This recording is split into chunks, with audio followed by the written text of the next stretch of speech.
جس کے اندر ہوا بھر کے، یعنی اگر پہن کے اس کے اندر ہوا بھر لی جائے اور جہاز جو ہے اس کو خطرہ لاحق ہو اور پانی میں اترنا پڑے تو لائف سیونگ جیکٹ کی وجہ سے بچاؤ کا سامان پیدا ہو جاتا ہے. تو مجھے لگتا ہے کہ لائف سیونگ جو جیکٹ ہے نا، دراصل وہ اللہ کے کلام کی تعلیم ہے. آپ وہ جیکٹ کسی کو پہنا کے اس کے جیکٹ کے اندر اگر ہوا بھریں گے، تعلیم دیتے رہیں گے، اب وہ شخص اس سمندر میں چلا جائے جہاں پر ہر طرف برائی ہے تو وہ جیکٹ اس کو بچا لے گی. اور وہ جو کرنٹ اس کے اندر آیا ہوا ہے نا، یہ اس کرنٹ کو نیوٹرلائز کر دے گی. تعلیم، علم. اب آپ نے اس کے لیے ایک زندگی بچانے والی ایسی چیز اس کے ہاتھ میں تھما دی ہے جس کی وجہ سے اندر کا کرنٹ بھی نیوٹرلائز ہو گیا، اور دوسری طرف کیا ہے کہ اب اس کی وجہ سے اسے اس سمندر میں تیرنا پڑے نا تو اس کے لیے وہ بھی آسانی ہو جاتی. اور مجھے نبی صلی اللہ علیہ وسلم کی وہ حدیث بہت یاد آتی ہے. آپ نے فرمایا احکم السفینہ، اپنی کشتی مضبوط باندھ لو. فإن البحر عمیق، بے شک سمندر بہت گہرا ہے. ہاں یہ دنیا کا سمندر ہے اور اس پر چلنے والی کشتی نیک اعمال کی ہے، اور یہ نیک اعمال تب ہوتے ہیں جب لائف سیونگ کے لیے قرآن کی جیکٹ پہن رکھی ہو. تو آپ نے جو کام کرنا ہے، ایک طرف اللہ کی طرف کال دینی ہے اور دوسری طرف لوگوں کی جان بچانے کے لیے انہیں قرآن کی خلت پہنانے کے لیے تیار کرنا ہے. آپ زندگیاں بچانے کے اس پروگرام میں شامل ہونا چاہتے ہیں؟ انشاءاللہ. تو آپ ایسے افراد کا انتخاب ضرور کریں جو آگے زیادہ لوگوں کی زندگیاں بچا سکتے ہو. دیکھیں، ہر پروسیس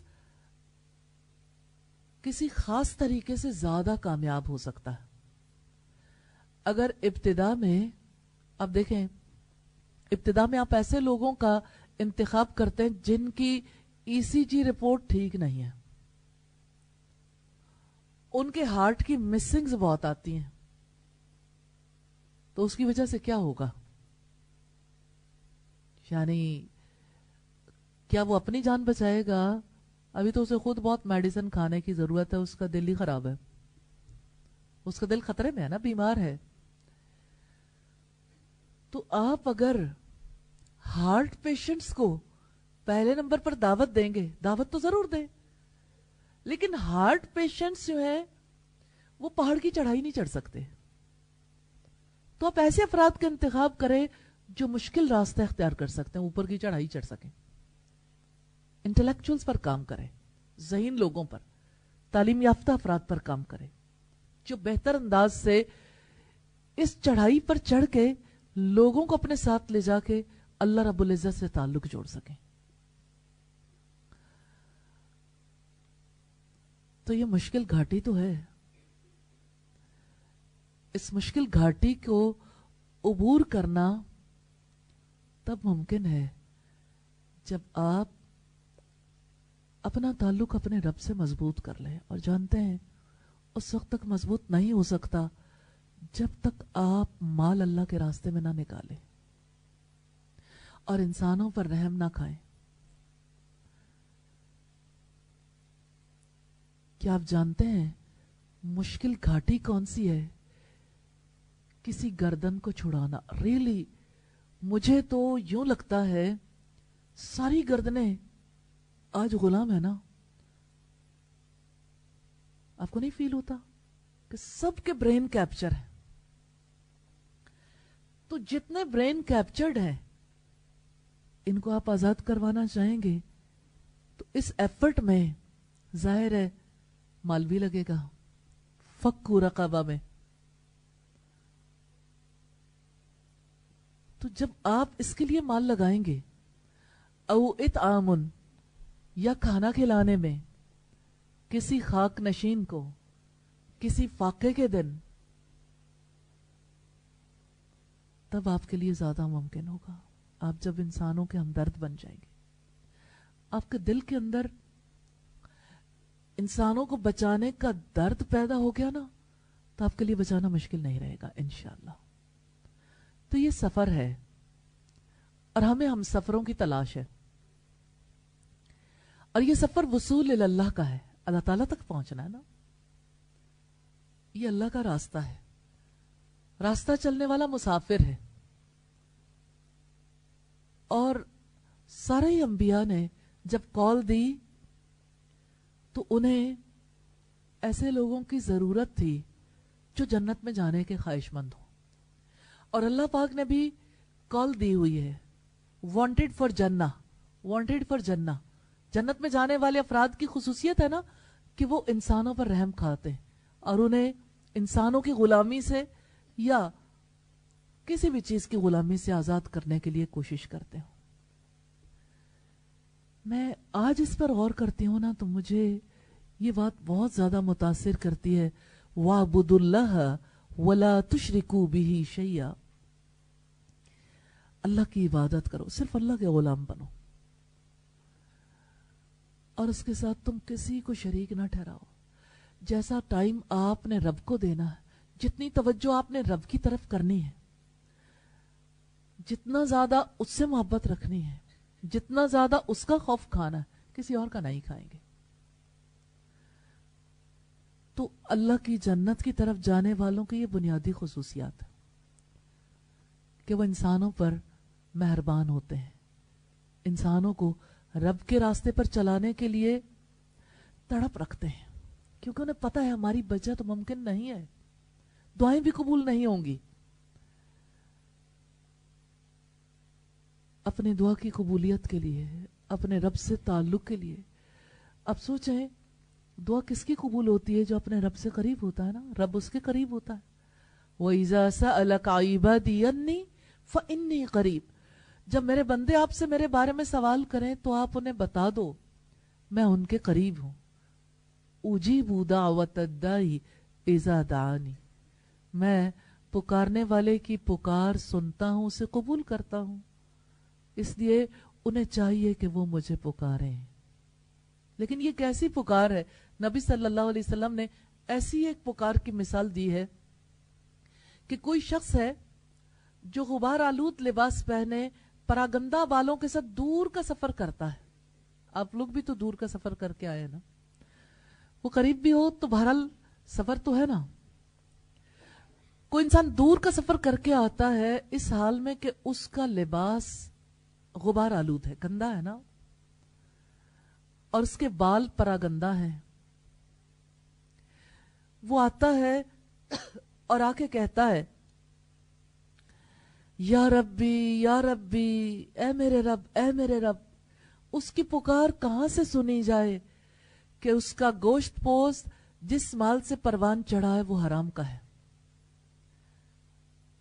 اور اس نے جو کپڑے پہنے ہیں وہ حرام کے ہیں، اور اس نے جو کھانا کھایا وہ حرام کا ہے۔ کیسے اس کی دعا قبول کر لی جائے؟ پاکیزہ عمل پاکیزہ غذا کے بغیر نہیں۔ تو کتنا زیادہ انسان کو ہر پہلو پر کام کرنے کی ضرورت ہے۔ تو یہ دعوت اللہ کا کام ہے، اور اس کا مقصد یہ ہے انسان کو اللہ تعالیٰ سے متعارف کروا دے، اللہ کی پہچان کروا دے، اور اس کا بڑا مقصد یہ ہے کہ انسان کو اللہ تعالیٰ کے تخلیقی منصوبے سے آگاہ کر دیں کہ اللہ نے دنیا کیوں بنائی ہے، کہ اللہ پاک نے اپنی کتاب میں بتایا کہ میں نے یہ جہان کیوں بنایا، یہ سورج، یہ چاند، یہ ستارے، زمین پر جو کچھ پیدا کیا کس کے لیے مسخر کیا؟ تخلیقی منصوبہ ہے نا، کسی مقصد کے لیے۔ پھر اللہ پاک نے جو کچھ پیدا کیا اس میں زندگی بھی ہے، سارا کچھ بنانے کے بعد اللہ نے وہ زندگی پیدا کر دی جس کے لیے سپورٹ سسٹم کی ضرورت تھی، لیکن پھر اس نے موت کو بھی پیدا کر دیا کہ سدا ہی سپورٹ سسٹم کامیاب نہیں ہوگا، سپورٹ سسٹم چلتا رہے گا لیکن کچھ اور لوگوں کے لیے۔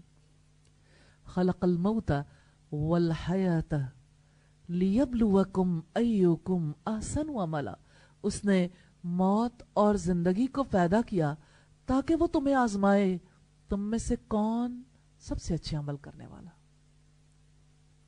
یہ وہ بات ہے جو دائی اللہ کو سمجھانی ہے کہ اللہ پاک کا تخلیقی منصوبہ کیا ہے کہ سب لوگ آسان عمل کرنے کے قابل ہو جائیں.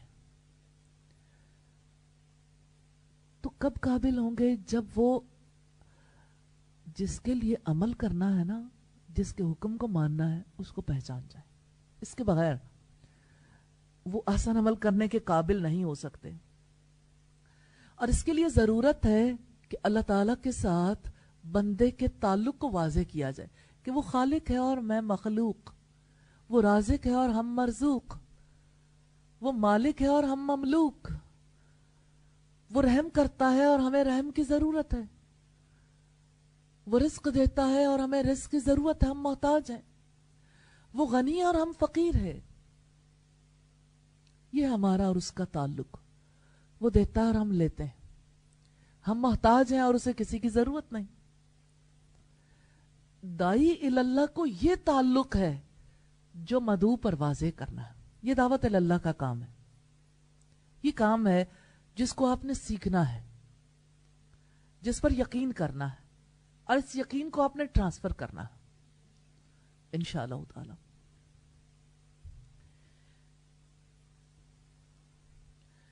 پہلے ایسا ہوتا تھا کہ لوگ جب ٹیلی فون اپنا موبائل جو ہے وہ اس یعنی چینج کرتے تھے تو انہیں سارا ڈیٹا ٹرانسفر کرنا پڑتا تھا. اور اس میں بہت یعنی جتنا کسی کا ہیوی ڈیٹا ہے اس میں بہت ٹائم بھی لگ جاتا ہے، پھر بھی کہیں نہ کہیں کوئی چیز ویسٹ ہونے کا اندیشہ ہوتا ہے، تو بہت سارا وقت اس کے اوپر لگ جاتا تھا. آئی فون 8 آیا تو اس کی ضرورت ختم ہو گئی.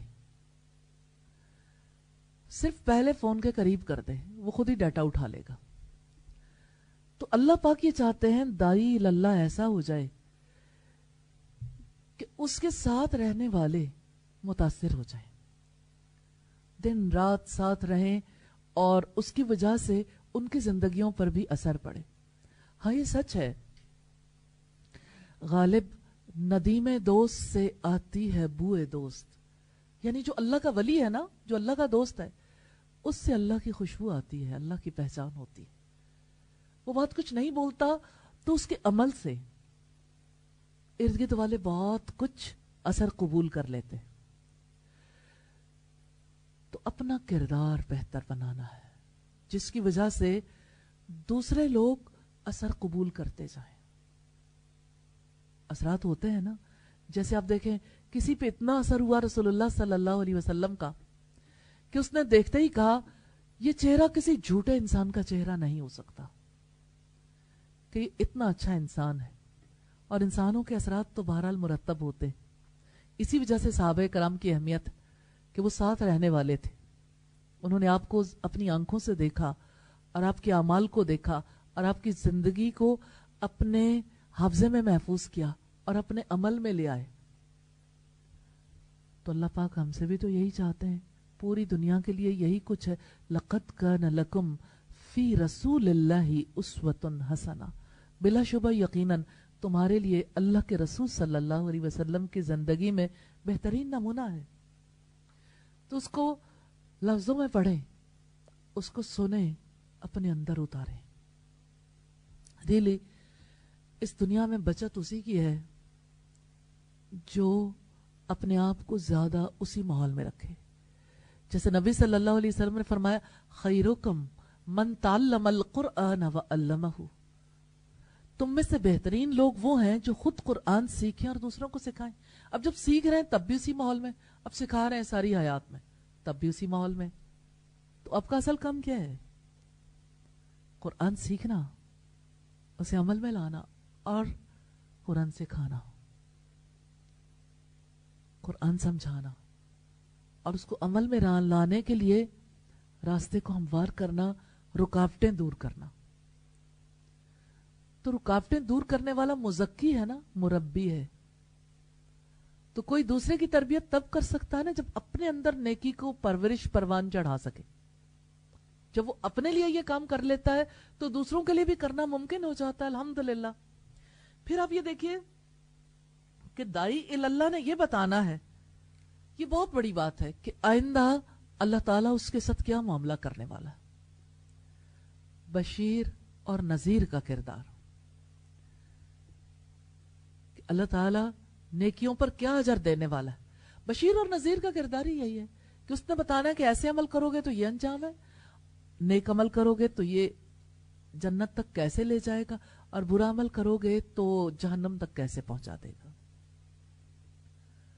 نبی صلی اللہ علیہ وسلم بشیر اور نذیر بن کے آئے نا، اور ساری انسانیت کے لیے وَدَاعِيًا إِلَى اللَّهِ بِإِذْنِهِ، اور اللہ کے اذن سے اس کی طرف بلانے والا، یعنی بشارتیں اور ڈراوے تو ہر وقت جاری رہیں گے، لیکن اللہ کی طرف بلانے والا، وَسِرَاجًا مُنِيرًا، اور روشن چراغ۔ روشنی کیا ہے؟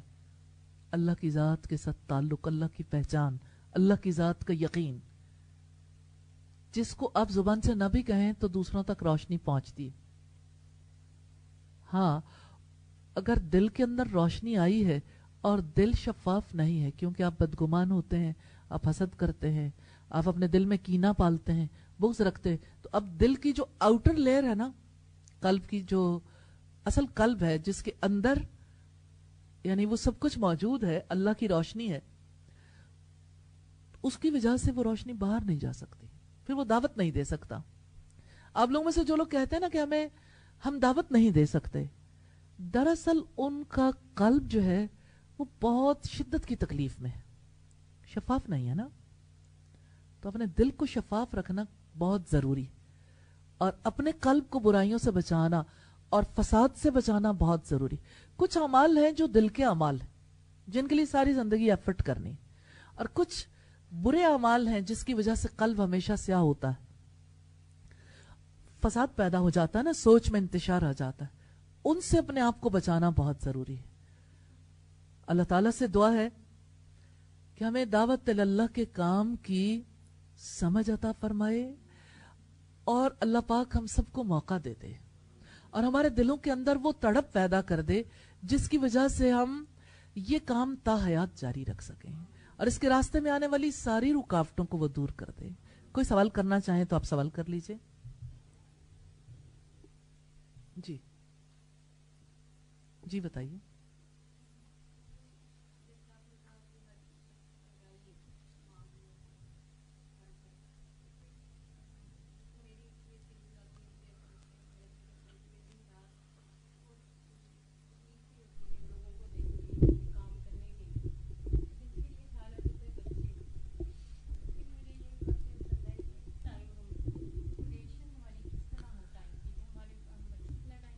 ماں کا کام تو بہت بڑے گلہ بان کا کام ہے۔ آپ اس کے لیے ہمیشہ ایک چرواہے کو ذہن میں رکھیں۔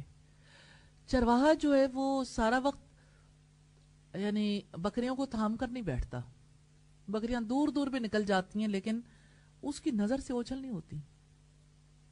جہاں بکری ادھر ادھر پھیلنے لگے، جانے لگے، اسے خطرہ ہو، جیسے کسی اجنبی کے کھیت میں گھسنا چاہیں، تو وہ کیا کرتا ہے کہ نہیں بھائی ادھر بھی نہیں جانا، ادھر بھی نہیں، آپ کا راستہ کوئی اور ہے، ہمیں پہنچنا کسی اور جگہ پر ہے۔ تو بچوں کے اوپر بہت وقت لگانے کی ضرورت ہے، اسی لیے الگ الگ اپنے بچوں پر محنت کرنے کی بجائے ان کے لیے ایسا ماحول فراہم کرنے کے لیے کام کرنے کی ضرورت ہے جہاں ان کے ایج گروپ کے لیے مل کر ایفرٹس کریں، تاکہ وہ اللہ تعالیٰ کے قریب جانے کے لیے وہ چیزیں سمجھیں، سیکھیں، ماحول میں رہ کے۔ اور دوسری طرف یہ ہے کہ جو کچھ وہ اس دنیا میں رزق کمانے کے لیے پڑھ رہے ہیں اس کے لیے بھی وقت دیں، تو اس کے لیے کچھ اور لوگ مددگار ہوں گے، تو بہت سارا وقت مل جاتا ہے الحمدللہ۔ لیکن بہرحال وہ ماں جو مسلسل موبائل پہ رہتی ہے زیادہ، اس کے لیے مشکل ہو جاتا ہے، رہ سکتی ہے وہ اللہ کا کام کرنے کے لیے، لیکن وہ غافل نہیں ہوگی اپنی اولاد سے، وہ اس کی نظروں میں ضرور رہیں، اپنے کاموں کو اسی لحاظ سے ترتیب دیں۔ سبحانک اللہم و بحمدک، نشهد أن لا إله إلا أنت نستغفرك ونتوب إليك نستغفرك ونتوب إليك نستغفرك ونتوب إليك نستغفرك ونتوب إليك نستغفرك